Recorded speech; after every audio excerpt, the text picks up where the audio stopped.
খেতে রসগোল্লার মতো। ভারত সুন্দরী কুল চাষে এখন লক্ষ লক্ষ টাকা আয় চাষিদের। বিঘা প্রতি 20,000 টাকা খরচ করলে আয় হবে 1.5 লক্ষ টাকা। ভারত সুন্দরী কুল এখন চাষিদের নতুন আয়ের দিশা। নদিয়ার বিভিন্ন প্রান্তে হাজার হাজার চাষি অন্যান্য চাষ ছেড়ে কুল চাষের প্রতি আগ্রহ বাড়িয়েছে। ঠিক সেই রকম কৃষ্ণগঞ্জ থানার এলাকার একাধিক চাষি এখন বিঘা বিঘা জমিতে ভারত সুন্দরী কুল চাষ করছে। বর্তমান সময় কৃষির ওপর নির্ভর করে সংসার চালানো কঠিন হয়ে দাঁড়াচ্ছে, এমন অভিযোগ হামেশাই কৃষকদের কাছ থেকে শোনা যায়। অনেকে আবার কৃষিকাজ ছেড়ে অন্যান্য পেশায় যোগও দিয়েছে। একদিকে যেমন রাসায়নিক এবং কীটনাশক কিংবা জৈব সারের দাম বৃদ্ধি, অন্যদিকে খরচের তুলনায় কম দামে বিক্রি করতে হয় বিভিন্ন কৃষিজ পণ্য। এবার ভারত সুন্দরী কুল চাষ করে লক্ষ লক্ষ টাকা আয় করছে একাধিক চাষি। পাশাপাশি সামনে সরস্বতী পুজো, এই মৌসুমে অনেকটাই কুলের দাম বৃদ্ধি পায়। কুলের দাম বৃদ্ধির ফলে লাভের আশায় বুক বেঁধেছে একাধিক চাষি।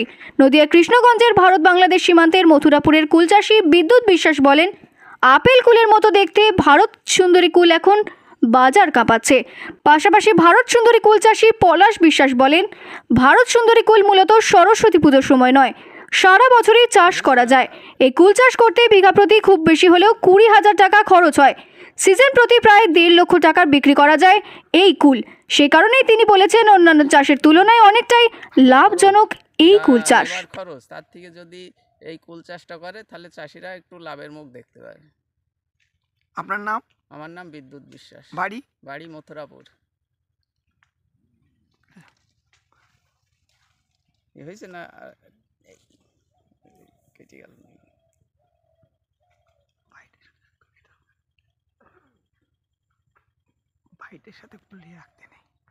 পুজো বলতে এই কুলটা আগাগোড়ায় চাহিদা ব্যাপক।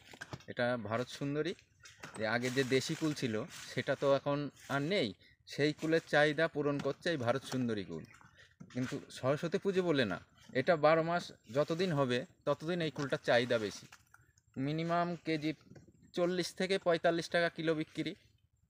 এবার এই কুল 1 বিঘা চাষ করলে পারে মিনিমাম, যদি চাষ করা যায় খরচ তেমন না, বিঘা প্রতি হয়তো খুব জোর হলে 20,000 টাকা খরচ। এবার বিক্রি আছে প্রায় 1.5 লাখ টাকা। এবার খরচ খরচা বাদ দিয়ে 1 লাখ টাকা তো থাকবেই। আপনি চাষিদের কি বার্তা দিতে চাইছেন? আমি বার্তা দিতে চাই যে অন্য চাষে তো এখন যেভাবে সার ওষুধের দাম বেড়েছে, তারপরে লেবার খরচ, তাতে তেমন প্রফিট হচ্ছে না। কিন্তু কুল চাষ যদি করে, কুল চাষে ব্যাপক একটা দিশা দেখাবে। আপনার নাম? পলাশ বিশ্বাস। দেশি কুল তো নেই আমাদের, এই ভারত সুন্দরী এই কুলটা এখন চলে ভালো, বেচা কেনা ভালো। এখন বলছি, সরস্বতী পুজোর বাজার কি আলাদাভাবে পাচ্ছেন আপনারা? হ্যাঁ, ওই এখন কদিন না, সরস্বতী পুজোর জন্য কদিন বাজার বেশি হবে। কত করে বিক্রি করছেন আপনারা? ওই 40-45 কেজি ধরে। হ্যাঁ। এতে কি আপনারা লাভবান হচ্ছেন? হচ্ছে মোটামুটি। আপনার নাম কি? জয়ন্ত হালদার।